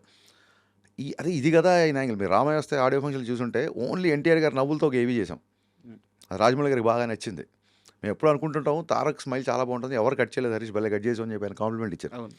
సో, అండ్ ఎక్కడో ఒక బీహెచ్ఎల్‌లో ఒక స్టూడెంట్ లైఫ్ బాగా గడపడం మూలంగా అసలు నేను ఎప్పుడు టైగర్ అని పిలుస్తా. టైగర్‌ని ఎవరు ఇట్లా చూపించలేదు కదా! అని చెప్పి మీరు చెప్పిన ఆ స్టైలింగ్, ఆ డ్రెస్సింగ్ ఇదంతా నిన్ననే 'జీవితో' ఇంటర్వ్యూ చేసిన 'ఐల్ బ్రెయిన్' 'జీవితో' ఇంటర్వ్యూ చేసినప్పుడు జీవి అన్నాడు. ఫస్ట్ హాఫ్ అయిపోగానే all NTR needs is a right director and Harish Shankar touches the right card అని చెప్పి కొట్టగా నేను ఫోన్ అలా వేసేసి కొట్టేసాం అనుకోను. సెకండ్ హాఫ్ చూసాక ఎవరు మెసేజ్ లేదు. సో, అదే ఒక చిన్న స్క్రిప్ట్‌లో అప్పటికే వేరే సినిమాలొచ్చి మేము అనుకున్న సెకండ్ హాఫ్ ఆ సినిమాకి మ్యాచ్ అయ్యి దాన్ని షూటింగ్ స్టార్ట్ అయ్యాక సెకండ్ హాఫ్ మార్చాల్సొచ్చి హ్మ్. అలా జరిగింది. అండ్ 'దానవీర సుగ్రీవన్' డైలాగ్ ఏంటంటే ఎన్టీఆర్ గారి వాచకం అద్భుతం. నేను కొత్తగా చెప్పాల్సిన అవసరం లేదు. గద ఫైట్ ఆల్రెడీ సినిమాలో ఉంది రాసుకున్నాము. దానికి ఒక లీడ్ కావాలి. ఓకే. ఊరికే గదతో కొడితే ఏం బాగుంటుంది. ఒక లీడ్ కావాలి అని చెప్పి సీనియర్ ఎన్టీఆర్ గారి తర్వాత మళ్ళీ అంత వాచకం ఈయన వల్ల అవుతుంది అన్న దాంతో and it's my favourite monologue. అంటే ఎన్టీఆర్ గారు కర్ణుడి పట్టాభిషేకం గురించి చెప్పే డైలాగులు ఏవైతే ఉన్నాయో అవి నాకు తెలిసి ప్రపంచంలో ఏ యాక్టర్ మళ్ళీ ఎప్పుడు అలా చెప్పలేడు నా స్ట్రాంగ్ ఫీలింగ్. అది ఒక లైబ్రరీలో ఎవరన్నా యాక్టింగ్ క్లాసెస్లో ఒక లెసన్గాను ఒక పాఠంగా పెట్టాల్సిన సీన్ అది. సూపర్. అది కొండవీటి వెంకటగారు అనుకుంటే డైలాగులు రాసింది. అవును సార్. ఆయన ఆ డైలాగులు రాయడము, ఆ సింగిల్ టేక్లో ఆయన చేయడము ఆ కిరీటాన్ని వర్ణించే డైలాగులు ఉంటుంది, నేను చెప్పే ధైర్యం కూడా చేయను. అంత అద్భుతంగా నా ఫేవరెట్ డైలాగు. ఆయన మనోడితోనే సినిమా తీసే అవకాశం వచ్చినప్పుడు ఇంకా ఇంకా ఆయనకి పెట్టకపోతే ఎవరికి పెడతాం. ఈ టచ్లే హరీష్ శంకర్. ఉస్తాద్కు సంబంధించి, ఉస్తాద్ భగత్ సింగ్ సంబంధించి మీరు ఎవరు చెప్పారు, ఎలా తెలిసింది అడగకపోతే మీ నాకు తెలియదు. సోర్సెస్ని అడగలండి. ఆ, సినిమాలో చాలా సీరియస్గా సంబంధించిన, అంటే ఇప్పుడు ప్రజెంట్ ట్రెండ్కి సంబంధించిన చాలా సీరియస్ పాయింట్ ఉంది. అది చాలా సీరియస్ సబ్జెక్ట్ కూడా. అది నాట్ ఈవెన్ 2 తెలుగు స్టేట్స్ కాదు, మొత్తం దేశానికి సంబంధించిన చాలా సున్నితమైన అంశం కూడా. మీరు ఎక్కడ టీజర్లో కానీ సాంగ్స్లో కానీ ఎక్కడ ఆ విషయాన్ని రివీల్ చేయకుండా దాచిపెడుతూ వస్తున్నారు. కరెక్టేనా నేను? కరెక్ట్. ఎందుకు? దాచాల్సిన విషయం కాబట్టి దాచుతాం, చెప్పాల్సిన విషయం కాబట్టి చెప్తాం. గరికపాటి గారు ఏమన్నారు, ఒక మంచి మాట మైక్లో చెప్పాలి, చెడ్డ మాట చెవిలో చెప్పాలన్నారు. ఉమ్, ఇది చెప్పేస్తే చెడు అయిపోద్ది, అంటే దాని ఆడియన్స్ కింద థ్రిల్ తీసేయడం అంటే అది అది కాబట్టి దాన్ని దాచాం. ఆ సున్నితమైన అంశం నాకు తెలుసు. డైరెక్ట్గా అడుగుతున్నాను, డైరెక్ట్గానే సమాధానం చెప్పండి. భయంగా ఉందా ఎవరికి, మీకే? దేని గురించి రిలీజ్ అయిన తర్వాత ఆ అంశాన్ని ఎలా తీసుకుంటారు అని చెప్పేసి భయం ఉంటే అసలు రిలీజ్ వరకు ఎందుకు తీసుకొస్తాం? టెన్షన్ లేదా? సెన్సార్ కూడా అయిపోయినాక టెన్షన్ ఉంటుంది. అంతేనా? ఆ విషయంలో మాత్రం నాకు కొంచెం టెన్షన్గా ఉంది విన్నాక, బట్ మీ మీద నమ్మకం ఉంది.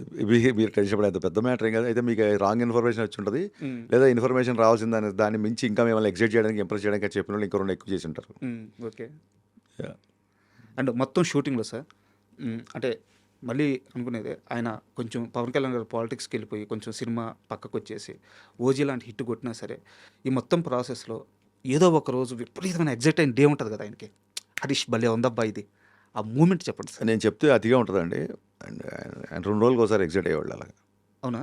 Yeah. ఉమ్, సాంగ్ వినగానే బాగా ఎగ్జైట్ అయ్యారు, దేక్లేంగే చాలా విన్నప్పుడు. ఎత్తర కాలర్ లోపలికి వచ్చిన తర్వాత సెట్ చూశారు, biggest set ever in Telugu states అని చెప్పొచ్చు. ఆనంద్ సాయి గారు ఏమాత్రం సీజీ ఎక్స్టెన్షన్స్ లేకుండా ప్రతి ఇటుక, ప్రతి కలరు, ప్రతి మొక్క ఆయన సొంతం కష్టపడేసిన సెట్. ఉమ్, సో ఆ సెట్ చూసి, ఆ లైటింగ్ చూసి బాగా ఎగ్జైట్ అయ్యారు. ఉమ్, అండ్ రోజు ఒక ఫన్ డైలాగ్, ఒక సీరియస్ కాన్ఫ్లిక్ట్లో ఒక సెట్ అయ్యారు, ఒక మంచి సాంగ్. ఇంకోటి మీరు చూస్తే మా మేకింగ్ వీడియోలు చూస్తే పవన్ కళ్యాణ్ నవ్వుతూనే ఉంటారు మా సెట్. అవును. So he's to enjoy lot. మా అంబియన్స్ ఆయన అంతా ఎంజాయ్ చేసేవాళ్ళు కాబట్టి ఒక్కరోజు కాదు, రోజుకి ఒకసారి ఎగ్జైట్ చేసాం ఆయన. మీకు పవన్ కళ్యాణ్ గారి విషయంలో ఎంత తీసుకున్నా, ఎంత చేసినా సంతృప్తి అనేది ఉండదు.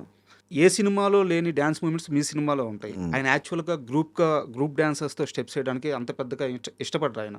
ఇప్పుడు ఈ సినిమాలో ఉస్తాద్లో తీసుకుంటే 500 మందితో ఒక సాంగ్, 1500 మందితో ఇంకో సాంగ్ ఉంది. హరీష్ శంకర్కి మాత్రమే ఇది సాధ్యం అవుద్దా? హరీష్ శంకర్ చెప్తేనే పవన్ కళ్యాణ్ గారు చేస్తారా? ఏం జరుగుతుంది అసలు? అది దాన్ని ఏమంటారు, చాలామంది అడుగుతుంటారు. అది ఆయన నా మీద చూపిస్తున్న దయ, జాలి, కరుణ. ఉమ్, హరీష్ శంకర్, హరీష్ నన్ను ఇలా చూస్తున్నాడు, అలా ఎప్పటి నుంచో దాని గురించి పాపం అలా కూర్చొని ఉన్నాడు. సరే ఏమడుతున్నాడు, 2 డ్యాన్స్లే కదా ఇచ్చేద్దాం అని ఆయనకున్న దయాగుణం అని చెప్పొచ్చు. బట్ ఆయన బాడీలో రిథమ్ ఉండదండి, బాడీలో ఒక అద్భుతమైన రిథమ్ ఉండదు. Basic is a music lover. Sir పాత పాటలు మీరు చెప్తే నమ్మరు, సెట్లో ఆయన వినే పాటలు బ్లాక్ అండ్ వైట్ ఘంటసాల పాటలు, సావిత్రి గారి పాటలు వింటారు. ఓకే. అలా అని చెప్పి మోడర్న్ థింగ్స్ తెలియని కాదు, అసలు English songs, Hindi songs start చేసింది ఆయన సినిమాలో. ఆ ట్రెండే అయింది కదా. మ్యూజిక్ మీద ఆయనకున్న లవ్ అనొచ్చా, నాలెడ్జ్ అనొచ్చా, అది అనంతం. సార్ అందుకే నేను ఆయన దగ్గర ఒక ట్యూన్ తీసుకెళ్ళేటప్పుడు ఇది ఓకే అవుద్దా అని టెన్షన్ నాకు ఉండదు. ఎందుకంటే సహజంగా నాకు మ్యూజిక్ అంటే ఒక టేస్ట్ ఉంటుంది. నాకు ఒక పాట నచ్చింది, ఖచ్చితంగా ఆయనకు నచ్చుతుంది. నాకు ఆయనకి 2 సినిమాలు చేసి ఇప్పుడు 9 పాటల్లో, గబ్బర్ సింగ్లో 5, ఇందులో 4 పాటల్లో ఏ ట్యూన్ ఆయన రిజెక్ట్ చేయలేదు ఇప్పటివరకు. మన అన్ని బ్లాక్ బస్టర్ సాంగ్స్ ఏమవి. సో ఆ రిథమ్ని ట్యాప్ చేయాలి అనే సంకల్పం నాకు చాలా గట్టిగా ఉంటుంది. సార్ సో ఆయన ఒక స్టెప్ చేయగానే ఆనంద్ సాయి గారు వచ్చి, వాళ్ళిద్దరు చాలా సన్నిహితులు, ఎన్ని రోజులైంది నువ్వు డ్యాన్స్ చేసి అని అన్నారు. అంటే నేను చేయడం కదా, అతను మేనిఫెస్ట్ చేసాడు ఆల్రెడీ. నీతో సెట్ వేయించాడు, ఇతను డ్యాన్స్ చేస్తున్నాడు, ఆయన ఊహించేస్తున్నాడు ఆల్రెడీ. హరీష్ మేనిఫెస్టేషన్ తాలూకు ఎనర్జీ ఇది అని చాలా తేలిగ్గా ఆయన కష్టాన్ని కూడా నా అకౌంట్లో ఇచ్చాడు ఆయన. సో దానికి ఆయనకి జన్మతః రుణపడి ఉంటాను నేను. అండ్ మీరు ఒకసారి మాట్లాడుతూ ఈ ప్రమోషన్స్లో మాట్లాడుతూ, మాకు గబ్బర్ సింగ్ ముందు పవన్ కళ్యాణ్ గారికి సరైన, అంటే దాని ముందు సరైన హిట్ లేదు, కొన్ని సినిమాలు డిసప్పాయింట్ చేశాను. సో మేము ఇంకా టెన్షన్ పడితే అప్పుడే టెన్షన్ పడాలి, ఇప్పుడు మాకు ఓజీ ఉంది. అవును. బట్ ఇక్కడ ఒక చిన్న తేడా గమనించారు. అప్పుడు ఆకలితో ఉన్నారు, ఏం దొరికినా ఏం దొరికినా wait wait wait please please wait ఆకలితో ఉన్నాడు ఏం దొరికినా తినండి. ప్లీజ్ ప్లీజ్ కడుపుతో ఆకలితో ఉన్నవాడికి ఏం దొరికినా ముందు ఆకలి తీరాలి తింటాడు. కానీ మీరు అద్భుతమైన వంట ఇచ్చేశారు గబ్బర్ సింగ్. ఇప్పుడు అందరికీ ఓజీతో కడుపు నిండిపోయి ఉంది. అవును మ్మ్. అవును. ఇది మీకు హరీష్ శంకర్కి ఛాలెంజే కదా. ఎందుకండి ఏ రకంగా? ఓజీ కంపారిజన్ రాదు. ఇప్పుడు నేను కూడా ఒక గ్యాంగ్స్టర్ సినిమా తీస్తాను అనుకోండి, మ్మ్. నేను కూడా ఒక సీరియస్ ఇంటెన్స్ క్యారెక్టర్ తీస్తాను అనుకోండి, మ్మ్. అప్పుడు నాకు ఛాలెంజ్ మ్మ్. ఒకటే జోన్ ఉన్నప్పుడు. మ్మ్. సెప్టెంబర్లో అలా కనుక ఒక సినిమా మనకి ఛాలెంజింగ్ అనుకుంటే, సెప్టెంబర్లో వచ్చిన ఉజీ కంటే సేమ్ డే రిలీజ్ అవుతున్న దురంధర్ ఛాలెంజ్ అవ్వాలిగా. మ్మ్. ఆల్రెడీ ఫ్రాంచైజీ బ్లాక్ బస్టర్ కదా, మరి దాన్ని ఆ సినిమా మీదకి వెళ్తున్నాం కదా మనం. సరే. ఇక్కడ నేను ఇందాక ఇది ఎంసెట్ ఎగ్జామ్ కాదండి, ఒక అబ్బాయికి ర్యాంక్ వస్తే ఇంకో ర్యాంక్ వెనక్కి వెళ్ళిపోవడానికి ఇక్కడ డిఫరెంట్ సినిమాలు చూస్తారు. ఇక్కడ ఏంటంటే జనాలందరూ ఓజీ హైప్లో ఉన్నారు, ఓజీ కిక్లో ఉన్నారు. ఒక గబ్బర్ సింగ్ తర్వాత అత్తారింటి దారేలాగా మేము ఏం ఫీల్ అవుతున్నాం అంటే ఆ ఉత్సాహాన్ని కంటిన్యూ చేయాలి అని తప్ప. సార్ సో ఓజీ సక్సెస్ అనేది 100% మాకు చాలా ప్లస్ తప్ప పర్సనల్గా ఛాలెంజ్ ఒకవేళ అనుకుందాం, పర్సనల్ ఛాలెంజ్ అనుకుందాం కాసేపు. ఆ డైరెక్టర్ కదా నా సినిమాకి కండవ పట్టుకొని డ్యాన్స్ చేసింది. కరెక్ట్. ఇంకా మరి ఇక్కడికి ఛాలెంజ్లు ఏముంటాయి? ఇక్కడ సెలబ్రేషన్సే అంతే. తన సినిమా నేను సెలబ్రేట్ చేస్తాను, నా సినిమా సెలబ్రేట్ చేసుకుంటాను. ఛాలెంజ్ అనేవాడు హరీష్ శంకర్ కాబట్టి అడగగలిగాను. ఎవరైనా అడగొచ్చు, but it's not a competition, it's celebration. And producers support sir. ఎందుకంటే నాకు తెలిసి సినిమాని ఈ మధ్య కాలంలో సినిమాని ఇంతలా ప్రేమించే ప్రొడ్యూసర్స్ లేరు. ఓపెన్గా చెప్పొచ్చు అన్నమాట. 100% చెప్పచ్చు, తప్పే ఉందండి. వీళ్ళు చాలా కష్టపడుతున్న సినిమాలు ప్రేమిస్తారని చెప్పడానికి మొహమాటం ఏముంది? మైత్రి వాళ్ళు. అవును, నో డౌట్ నా కెరీర్లో best producers. And Ustaad Bhagat Singh సంబంధించి క్లైమాక్స్ సార్, మీరు మాట అన్నారు, పవన్ కళ్యాణ్ గారే షాక్ అయ్యారు. క్లైమాక్స్ షాక్ కాదు, ఒక సీన్కి ఉద్వేగభరితంగా ఫీల్ అయ్యారని చెప్పాను. ఇలా టర్న్ అవుద్దని నేను ఎక్స్పెక్ట్ చేయలేదు అని చెప్పేసి. He surprised. బట్ బేసిక్గా మీరు గమనించండి, చాలా సినిమాల్లో క్లైమాక్స్ బాగుంటే సినిమా అప్పటిదాకా వచ్చిన సినిమా రేంజ్ పెరిగిపోతుంది. అవును. సో క్లైమాక్స్ ఎంత ప్లస్ కాబోతుంది సినిమాకి? చాలా ప్లస్ అవుతుంది. ఏమవుతుందంటే మనకి ఎన్ని యుగాలు మారినా, ఎన్ని కథలు తీసినా అధర్మం మీద ధర్మం గెలవడం, విలన్ మీద హీరో గెలవడం సినిమా. ఆ విలన్ డిఫరెంట్ డైరెక్టర్లను బట్టి డిఫరెంట్ బ్యాక్డ్రాప్లో ఉంటాడు. అలాగే హీరోకి ఒక యూనివర్స్ ఉంటుంది, వాళ్ళకి ఒక బ్యాక్డ్రాప్ ఉంటుంది. ఇదే ఎండ్ ఆఫ్ ద డే అదే జరుగుతుంది. ఒక స్టేజ్లో ఫైట్ స్టార్ట్ అవగానే జనాల్లో చిన్న అసహనం ఉంటుంది. అబ్బా ఇంకా కొట్టుకోవడం మొదలైందంటే ఫ్యామిలీస్లో కానీ పిల్లల్లో కానీ ఇంకా విలన్ని హీరో కొట్టేస్తుంటాడులే, ఇంకా ఈ ఫైట్ ఎంతసేపు ఉంటుందో అని ఒక అసహనం ఉంటుంది. దాన్ని బ్రేక్ చేసే దిశగా ఈ సినిమా క్లైమాక్స్ ఉంటుంది. ఈ సినిమా క్లైమాక్స్ లాస్ట్ షాట్ వరకు ఒక చిన్న ఉత్కంఠతతో ఏంటిది అన్నట్టుగా చూస్తారు.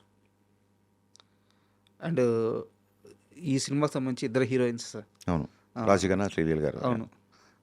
హీరోయిన్స్కి మీ సినిమాల్లో ఎంత ప్రత్యేకత ఉంటుందో, స్క్రీన్ స్పేస్ ఉంటుంది, అందంగా కనిపిస్తారు, పాటల్లో చాలా బాగుంటారు, కాస్ట్యూమ్స్ అదిరిపోతాయి. సో ఈ సినిమాలో హీరోయిన్స్ ఎలా ఉండబోతున్నారు? ఇప్పుడు మీరు చెప్పినవన్నీ ఉంటాయి, అందంగా కనిపిస్తారు, కాస్ట్యూమ్స్ అదిరిపోతాయి, పాటల్లో బాగుంటారు, ఇవన్నీ ఉంటాయి. నిజంగా కృష్ణవంశీ గారి సినిమాలో హీరోయిన్స్ నాకు చాలా ఇష్టం. తర్వాత మీ సినిమాల్లో. థ్యాంక్ యూ అండి, ఇట్స్ గుడ్ కాంప్లిమెంట్. అవును. తనికెళ్ళ భరణి గారు ఒక మంచి మాట అన్నారు, మంచి డైరెక్టర్ రావాలంటే ఎక్కువ సినిమాలు చూడడం కదా, ఎక్కువ పుస్తకాలు చదవాలన్నారు. అదేంటి బాబాయ్ అన్నాను. సినిమా చూసినప్పుడు ఒక వర్షంలో తడుస్తున్న అమ్మాయిని చూసినప్పుడు నువ్వు అమ్మాయి వైట్ సల్వార్లో ఉంటే వైట్ శారీ, లేకపోతే వైట్ సల్వార్ అంటే వైట్ సల్వార్, లేకపోతే బ్లూ అయితే బ్లూ, పింక్ అయితే బ్లూ, నీకు ఒక విజువల్ ఫిక్స్ అవుతాయి. అదే నువ్వు ఒక ఎండమూరి గారు నవలు చదువుతున్నప్పుడు మీరు చదువుతున్నాడు, అమ్మాయి ఒక వర్షంలో తడుచుకుంటూ వస్తున్నప్పుడు నీ ఇమాజినేషన్ వేరు ఉంటుంది. అమ్మాయి ఆటోలో రావచ్చు, అమ్మాయి శారీలో రావచ్చు, అమ్మాయి ఉత్తినే గొడుగు కోసం ఇబ్బంది పడుతూ రావచ్చు, నీకు ఒక విజువలేషన్ వస్తుంది. ఈ విజువలేషన్ డెవలప్ అవ్వాలంటే యూ హ్యావ్ టు రీడ్. నేను ఆస్పైరింగ్ ఫిల్మ్ మేకర్స్కి ఇప్పుడు చెప్పేది అదే, మీరు ఎంత చదివితే అంత గొప్ప దర్శకులు అవుతారు, ఎంత చూస్తే అంత అవుతాం అనుకొని కొరియన్ డ్రామాల దగ్గర నుంచి మడతట్టేసి ఇంటర్నెట్లో జీబీలు డౌన్లోడ్ చేసేసి మీ చుట్టుపక్కల కాలనీ వాళ్ళు కూడా వైఫై కూడా రాకుండా వాళ్ళ వాట్సాప్ గ్రూప్లో పనిచేయకుండా మొత్తం జీబీ మనమే లాగేసి మన ఇంట్లో పెట్టేసి, దయచేసి అది కాకుండా ఆర్ఎల్స్ దాంతోపాటు రీడ్ అలాట్. క్రిస్టఫర్ నోలన్ ఇంత పెద్ద ఫిల్మ్ మేకర్, కొన్ని సినిమాలు అసలు అర్థమే కావు. ఆయనే అన్నాడు, వాట్ ఈజ్ యువర్ లైఫ్ అంటే, my life is like Christopher Nolan movie, I don't understand it, but what I say is don't try to understand it, just feel it అంటాడు. అలాగా పుస్తకం చదివినప్పుడు ఆయన ఇంగ్లీష్ లిటరేచర్ చదువుకున్నాడు లండన్లో. సైంటిఫిక్ బ్యాక్డ్రాప్లో అంత extraordinary screen ప్లేతో చేసే నోలన్ ఇంగ్లీష్ లిటరేచర్ చదువుకున్నాడు. సో చదవడం మూలంగా వచ్చే ఇది. దాని మూలంగా చిన్నప్పటి నుంచి పద్యాలు చదవడం మూలంగానో శ్రీనాథుడి శృంగార నైషధం మొత్తం చదవకపోయినా అప్పుడప్పుడు తిరిగేసినప్పుడు నచ్చిన పద్యాలు నచ్చిన పదాలు ఉంటే దానికి ప్రతిపదార్థ తాత్పర్యం అని ఉంటుంది తెలుగులో. ఒక పద్యానికి ప్రతి పదానికి అర్థం తాత్పర్యం. అలా కొన్ని పద్యాలు చదవడమో లేకపోతే చేమకూర వెంకటకవి కొన్ని పద్యాలు చిన్నప్పుడు అలా అలా టచ్ చేయడము. సో దాని మూలంగా ఆ స్త్రీత్వం అనేది అందంగా చూపించాలన్న ఒక హరిశంకర్ మీద చలం ప్రభావం ఏమైనా ఉందా? నేను మైదానం సినిమా తీద్దామని వచ్చినాను ఇండస్ట్రీకి. పా ఎండమూరి గారి ప్రేమ, ఉమ్, ఆనంద బ్రహ్మ, ఉమ్, ఈ ఈ పుస్తకాలని సినిమాలుగా చేసుకుందామని వచ్చినండి. దాని తాలూకు భావుగత మీకు షాక్లో ఉంటుంది. సరే. సో అది ఎప్పుడైతే ఫ్లాప్ అయిందో అక్కడి నుంచి గేర్ మార్చి మిరపకాయ అంటే ఇది కూడా అప్పటికప్పుడు ఏదో గేర్ మార్చుకుంటే మనం షాప్కి వెళ్ళి చొక్కా సెలెక్ట్ చేసుకుని వేసేయడం కాదు. ఈ స్కిన్ ఎప్పటి నుంచో ఉంది నాకు. ఉమ్, చిన్నప్పటి నుంచి నాన్నగారు సినిమా బఫ్ కాబట్టి అమితాబ్ బచ్చన్ సినిమాలు, చిరంజీవి గారి సినిమాలు అలాగే చూడడం ఆ హీరోయిజంతో పెరిగినాడు కాబట్టి అది అడాప్ట్ అవ్వగలిగా సరే. అంతే. పవన్ కళ్యాణ్ గారి విషయంలో హరిశంకర్ ఏది చేసినా తర్వాత కాలంలో అది ఆయన కెరీర్కి ఆయనకి ప్లస్ అవుతూనే పోతుంది. అంటే అది మీకు తెలిసి చేసినా తెలియక చేసినా. యాదృచ్ఛికం యూనివర్స్ అంతే. అది ఉమ్, గబ్బర్ సింగ్లో ఎందుకు ఆ గ్లాస్ పెట్టామో ఏంటి తెలియదు. ఉమ్, అది పార్టీ గుర్తు అవడం ఏంటి, దాని మీద మళ్ళీ 12 ఏళ్ళ తర్వాత నేను ఒక డైలాగ్ రాయడం ఏంటి, ఉమ్. యాదృచ్ఛికం ఆర్ యూనివర్స్ కాల్ అంతే. మొన్న మీరు కాలేజీకి వెళ్ళి మల్లారెడ్డి గారి కాలేజీకి వెళ్ళి ఒక ఫంక్షన్ సాంగ్ సాంగ్లో అని చెప్పడం. సాంగ్లో అని చెప్పి చేస్తే ఆ ఎర్ర తుండు అందరూ కట్టుకొని మీకు అట్లా స్టేజ్ మీదకి ఇస్తుంటే అంటే సారీ ఈయనకి ఏమన్నా భవిష్యత్తు ఏమన్నా తెలుసా? ఎలా? కళ్యాణ్ గారు కూడా ఉందండి. ఇప్పుడు టీ గ్లాస్ ఆయనకంటే చిన్న కళ్యాణ్ గారు ఇండస్ట్రీకి రాకముందు కూడా ఆయన గాజు గ్లాసు ఫ్యాసినేషన్ సెట్లో కూడా గాజు గ్లాసులో అవుతారు టీ. ఉమ్, ఆ కండువా ఇవన్నీ ఆయన ఇష్టపడే విషయాలు. ఉమ్. అవి లక్కీగా నా సినిమా ద్వారా ముందు జనాలకు కనబడ్డాయి.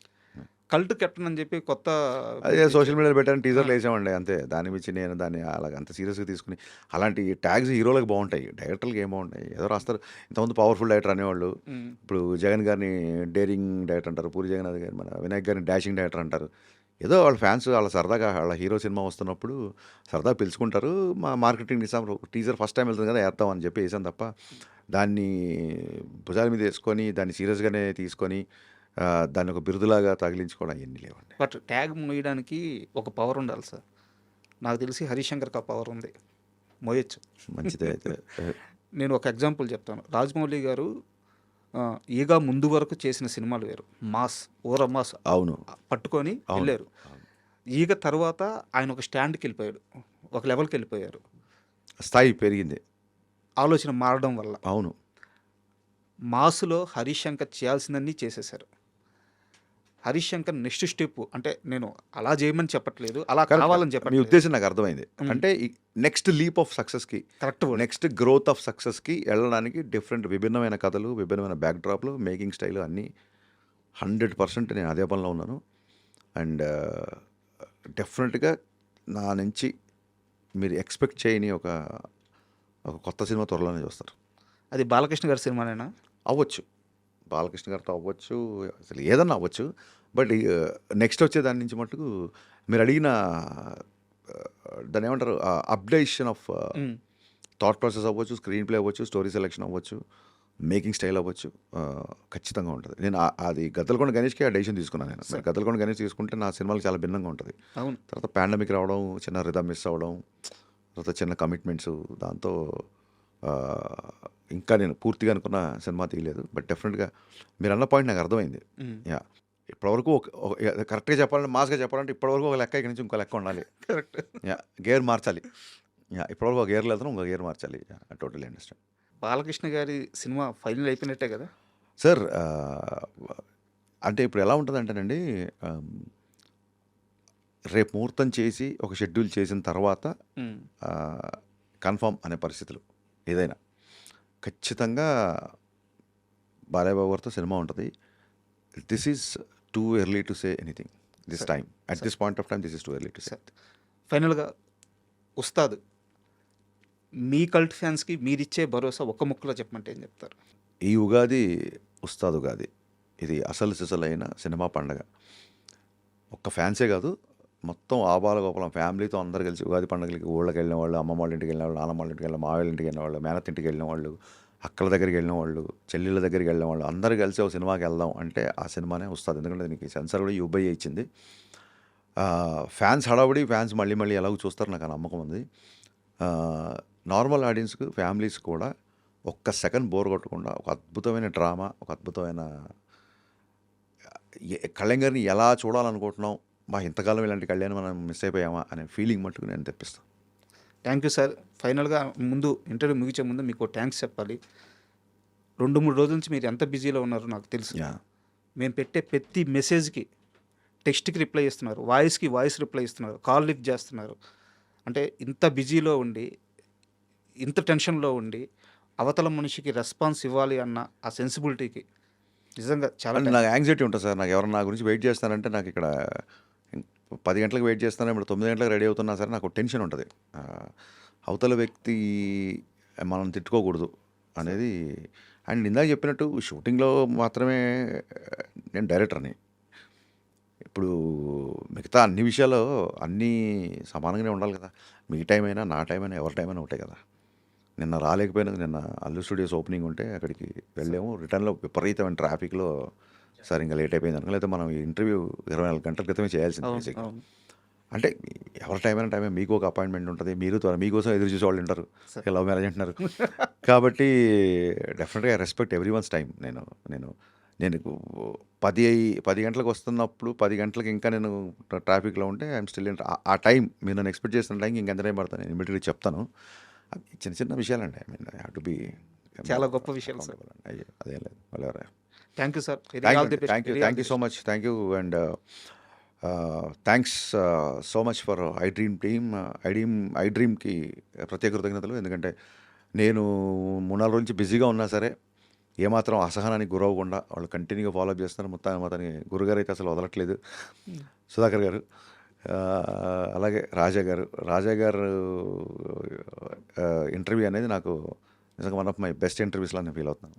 దయచేసి నాకు మీరు ఎంత త్వరగా ఇంటర్వ్యూ నాకు ఇస్తే, నేను త్వరగా ఈ సోషల్ మీడియాలో పోస్ట్ చేద్దామన్న ఉత్సాహం నాకు చాలా రోజుల తర్వాత వచ్చింది. రాజా గారి క్వశ్చన్స్ కానీ, ఆయన భాష కానీ, ఆయనకి భాష మీద ఉన్న పట్టు కానీ, ఇవన్నీ షేర్ చేసుకోవడానికి నాకు చాలా ఆనందంగా ఉంది. అండ్ ఇలాంటి వాళ్ళతో ఎన్ని గంటలైనా కూర్చోవచ్చు అన్న ఒక ఫీలింగ్ వచ్చింది నాకు. సో థ్యాంక్ యూ అండి. Thank you everyone. తెలుగు ప్రేక్షకులందరికీ ఈసారి పండగ ఉస్తాద్ భగత్ సింగ్తో స్టార్ట్ అవబోతుంది. ఈసారి పండగే కాదు, ఈసారి నూతన సంవత్సరం, తెలుగువారి సంవత్సరం. ఉగాదికి ఉస్తాద్ వస్తున్నాడు. దయచేసి బొట్టు పెట్టి మరీ మీ ఇంట్లోకి స్వాగతించండి. అట్ ది సేమ్ టైం మీరు కూడా ఇంట్లోంచి బయటకు వచ్చి థియేటర్లోకి వచ్చి సినిమా చూడండి. Thank you so much.